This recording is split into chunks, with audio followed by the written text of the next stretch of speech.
Good morning, welcome to Power to the Flower. In today's video, I want to do a follow-up on the prune job of the roses that I did back in January. Today is June 28th, so it's been a good 6 months, and I wanted to show you both the climbing roses and the shrub roses that I pruned, and then also take you through a tour of my new roses from David Austin. All of these roses that we're going to be looking at today are in containers. So let's go. It's morning time. I'm sitting here at the rose patio and I thought we would start right here with the Strawberry Hill climbing rose. Let's flash back. Here we are in January after we finished pruning and training and de-leafing the rose. Actually, let's start here on this side. I hope that this video is capturing what I see, which is this gorgeous green wall with pink roses and then the purple salvia popping through. This is proven winners, playing the blue salvia, 2 to 4 feet tall in one season. That's not the point though. The point is the Strawberry Hill Climber, which you can see has roses not all the way, but almost all the way down to the bottom of the wall and then coming up to the top. So the point when we trained the rose was we put long stalks, or they're called something, shoots, and we tied them to the wall in a rainbow. And then these are the shoots that came out. So like for instance, here is one of the long shoots going across, and then these new shoots came out. The point is to try and get your shoots to go horizontal, and then we'll have more roses coming from the bottom to the top. Anyways, no matter what we're supposed to do, I think it turned out really nicely. And I love the view from this side, which is from inside my kitchen. Oh, and look at this rudbeckia. So gorgeous. This is, I think, a surefire begonia. It's been okay. It has lots of blooms, but they're just really small. But I think it goes really nicely right there. All right, let's move on back to the rose patio. We're gonna come back to the Strawberry Hill Climber from this perspective. So you can see there's some roses coming all the way out to here. I'm hoping that eventually it will cover the entire wall here. I want you to see how it's getting bushier. Can you see there's all of this growth coming out from the bottom all the way to the top? And I was going to tell you how big these pots are because I get that question a lot. So 16 inches tall, 16 inches diameter is this pot. I think that's the minimum for a single rose. Now this would be a clever idea. We're planning on changing this deck around. It's kind of falling apart, so we need to eventually change it. So I haven't done this yet. But if this was going to be the permanent spot where I was going to keep this pot, to take the bottom out of the pot and make it a bottomless pot, take those bricks up and then have the pot sitting on the soil, the roots would grow through the pot and into the ground. And I think that would, you know, just make sure that the rose is getting tons and tons and tons of soil and nutrients from the ground. So that's an idea for you if you have a permanent position for your pots and you can go into the ground, is to make bottomless pots. Okay, let's take a look at our other shrub rose. This is the Roald Dahl. I had 2 Roald Dahls. This one's been in the pot for 2 seasons. This is the one that we trimmed in the pot in January. I think that the goal was to prune the shape to about 15 to 18 inches. He is so beautiful. He blooms all the time. This is his beautiful peachy color, and then it slowly fades to a lighter peach and then all the way to a white. Here we go. I love this rose, and I think it is so pretty because of the way that it sits in the pot. Do you see its shape? It kind of spills over the edge of the pot, and this is the same size pot as the other one, 16 by 16. Again, you could do the bottomless pot thing if you thought that it was going to be sitting in this location permanently and its roots could root into the ground. That said, He looks so happy. Look at his leaves. Yeah, I just love Raldal for a pot. All right, so let me show you the other one. This one was in the ground, and then I transplanted it into the pot, I think in that video. So you can see it's slightly smaller, but still doing really well. It has fewer blooms at the moment, but they're just as pretty. Look at these orange buds. Can you see that? They're just so pretty, I think.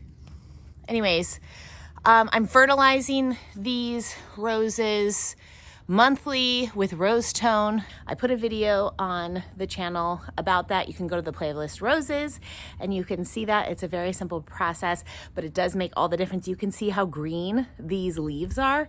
And I think that has a lot to do with the regular fertilizing, because last year I was a little bit less regular about it, and the Raldal was a bit more lime green instead of this beautiful dark green color. Okay, so if we move on, we have a Bathsheba climbing rose in this one. This pot is a little bit bigger. Let me tell you how big it is. 19 inches tall and 18 inches across. I'm hoping that the Bathsheba will eventually cover this wall. This is not a situation where I could put the roots into the ground. So I'm really glad that I have a bit of a bigger pot and it can live here permanently and just do absolutely fine. So this is what I've done to tie on the roses. I need to have another one about a foot. I think it's listed as having them about every foot in my research. That's in order to give it, because as right now they're really thin branches, but when they become thicker, they become heavier, and so you just don't want to have too much weight on these wires. Here is the Bathsheba. This is an older version, or like an older bloom. It starts off a bit more peachy, kind of like the Raldal, and fades to a white as well. Really pretty. This is the first season. Oh, here we go. We get the peachy color. So this is a new one. I think it probably opened yesterday, and then it fades to the white. With the Bathsheba, this is the first season. I planted this one in February. It hasn't been super bloomeriferous. These 4-5 blooms are maybe, like in total, we've had like 10 blooms. So not a ton, but actually a lot of people talk about de-budding them and just letting the roots work in the first season, and just letting the plant grow without putting any energy into flowers. I'm not that patient, but it's a nice idea if you really want to get a strong rose. All right, let's head over here. These are the other 3 new roses for the season. This is the Alnwick. Alnwick is so beautiful when it blooms, but I think I've only had 7 blooms on the entire plant for the season. So not a ton. In terms of how bloomy it is, not yet, but it is the first season. The other thing to note about the Alnwick is its shape. It has like a vase. It goes up and there's no spilling over the edge. So this is really helpful as we think about design and what we want to have going on in our yard. So for the Alnwick, I really love the idea of putting it in the back and between those 2 wash bin containers so that it will block the view of the grass. Let's keep going with the Gabriel Oak. This is the Gabriel Oak, which has these lady's mantle planted beneath, and it's supposed to have a similar shape as the Raldal, with a thick inner area and around the crown, and then the roses kind of spring up out of the crown of the center. Anyways, we'll see how it goes. I think it's beautiful. This first season rose has had plentiful amount of blooms. They're hot pink, they have tons of petals, and they slowly age and still look pretty. I'm enjoying this rose very, very much. Okay, this is the Cinco de Mayo. I think maybe my favorite one of the first season roses. It has tons of blooms all the time. It's a floribunda. So it kind of starts with this kind of red-orange color and then fades to a pink and then eventually to a light pink and white. It's so pretty, you guys. Even these old ones, like look how old that one is. It still looks so beautiful on the rose. Here's you can see the contrast here real nicely. New, old. I love the fluffy, curly leaves. It's really healthy. The shape of the Floribunda Cinco de Mayo, I think it looks like a circle. So you could see it's going up in the vase, sort of shaped like the Alnwick, but it kind of rounds itself out. I think this side of the rose doesn't get as much sun, but pretend that it did. It could really be a nice circle. And I think that's also a good thing to note. That looks really nice in the pot. Of note, the things that I planted under, this is a verbena. I think it was called Empress, Purple Empress. And then I also put Silver Falls in the bottom of most of these. In the Gabriel Oak, the Alnwick, the Strawberry Climber, and the Bathsheba, I used this Camilla Gold Strike. I think it's also called Lady's Mantle.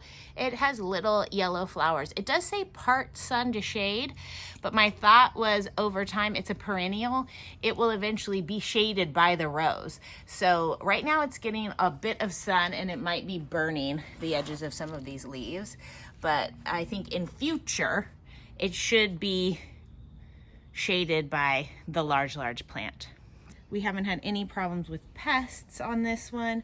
Actually, to note, nor on the Gabriel Oak but the Bathsheba and the Alnwick, I've had a bit of powdery mildew issues. Everything else, Royal Dog, Strawberry Climber, nothing.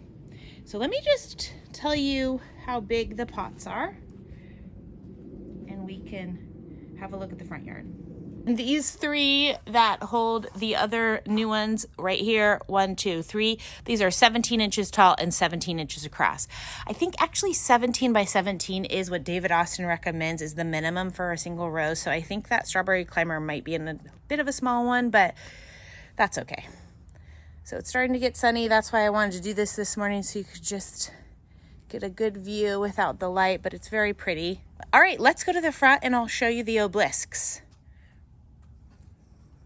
Here we have Lady of Shalat, the first one. She has been in bloom twice. This is a repeat bloomer, which means she blooms in flushes, it seems. So I just trimmed her down. But you can see she is full. She's a nice shape if we think about the prune job and what happened. We're trying to keep it on the obelisk. So it looks really great. And also no issues with health, no pests, and no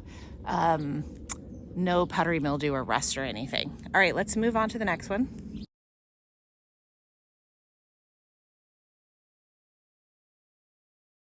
This one, whoa, I need to do some work. Look at this.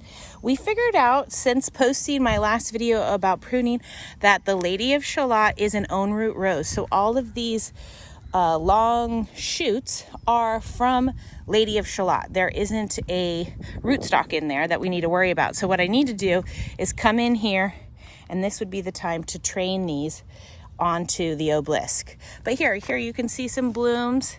So she starts out kind of a dark orange and then fades to this light pink. Her smell is really pretty. And again, no pests or disease that we've, knock on wood, had to deal with. So a healthy rose. I'm super excited about it. Here's another bloom. Just really dainty, I think. So that's bringing us to the end of this video. As you can see, the patio has come a long way, and so have these roses. I hope this video was helpful for you guys, just talking about roses and roses in containers in particular. Remember, I'm in zone 9, which is a mild winter climate with hot summers here in Walnut Creek, California in the East Bay. And these plants, as you can see, are doing really well in my patio garden here. So I hope this just gives you some ideas. If you remember that pruning video that I did in January on how to prune these roses and train them, I was very candid in that I'm not a rose expert and I'm really learning as we go here. But as you could see, it worked great. Things went fine. And if I can do it, you can definitely do it. So I hope this gives you some inspiration, and I look forward to seeing you in the next one. Bye. Don't forget, guys, you can find me during the week in between videos on Instagram at Power to the Flower and on Facebook at Power to the Flower WC. See you there.